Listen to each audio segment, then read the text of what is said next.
Perang Rusia dengan Ukraina telah memasuki babak baru. Lebih banyak yang berteriak ke telinga Moskow dan tampaknya akan memasuki tahap paling kritis dan membahayakan seluruh dunia.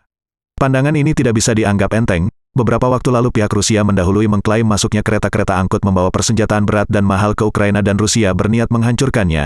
Namun terdapat sebuah kendala yang membuat Rusia terjebak ke dalam risiko besar. Kali ini pihak Ukraina dengan cerdik menyembunyikan peralatan tempur canggih dan mahal bantuan barat ke dalam pembangkit listrik bertenaga nuklir mereka. Tujuannya adalah jika pihak Rusia menghancurkannya, maka akan menimbulkan ledakan nuklir yang mematikan, dan malapetakannya akan ditimpakan ke pihak Kremlin. Maka Kremlin akan menjadi pihak yang disalahkan.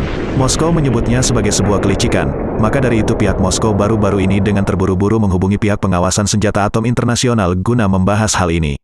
Akan tetapi banyak pihak ragu jika langkah Rusia tersebut tidak dihalangi oleh pihak Barat. Sementara itu jika Rusia tidak menghancurkannya, pihak Ukraina akan dengan bebas menembaki jauh ke dalam wilayah kekuasaan Rusia dan menimbulkan kehancuran serta kerugian yang tidak terhitung besarnya bagi pihak Rusia. Tentu saja pihak Ukraina membantah hal tersebut. Mereka mengatakan Rusia mencoba berdalih karena sedang mengalami putus asa.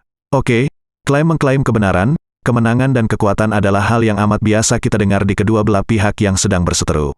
Akan tetapi pada perkembangan konflik, Rusia benar-benar sudah tidak melulu melawan Ukraina lagi. Rusia kini harus menghadapi kenyataan berperang melawan hampir seluruh dunia Barat. Perang yang multidimensi. Bagaimana tidak? Rusia diserang ekonominya, diserang teknologinya, diserang militernya. Barat di bawah pimpinan Amerika bahkan mencoba mengucilkan Rusia secara geografis dan mengepungnya melalui hubungan diplomatik global. Sejauh ini Rusia bertahan, tapi diam-diam perang mulai semakin meluas dan panas. Bayangkan melalui Ukraina, Barat tentu saja ingin menang, dan ngotot ingin menang. Dalihnya, Ukraina tidak boleh kalah. Jutaan dolar sudah hangus dalam bentuk teknologi mahal persenjataan, dukungan keuangan hingga fasilitas-fasilitas lainnya, dan uang itu harus kembali bersama bunga-bunganya. Bayangkan saja kalau sampai Rusia yang menang. Maka berkat dukungan banyak negara Barat, kecil kemungkinan Ukraina mau berhenti berjuang. Bahkan kalau bisa, setelah menang, Ukraina akan balik menginvasi Rusia. Sebaliknya Anda tahu, sebagai negara yang memulai menyerang Februari tahun lalu, sebagai salah satu negara dengan prestasi militer dan ekonomi berkat pengelolaan sumber daya alamnya, Rusia pasti tidak akan mau mengalah kepada Barat. Bahkan akan menjadi kebanggaan nasional jika mereka dapat menamparkan seluruh Barat dalam sekali tindakan perang. Dan kita dapat membayangkan hal terburuk, di saat Barat selalu menyuarakan tekad bahwa Ukraina wajib menang, maka bantuan militer, dukungan logistik dan keuangan, dan berbagai dukungan lainnya akan semakin deras mengalir ke pihak Ukraina. Anda membohongi diri Anda sendiri jika mengatakan hal ini tidak akan membuat Ukraina menjadi semakin kuat.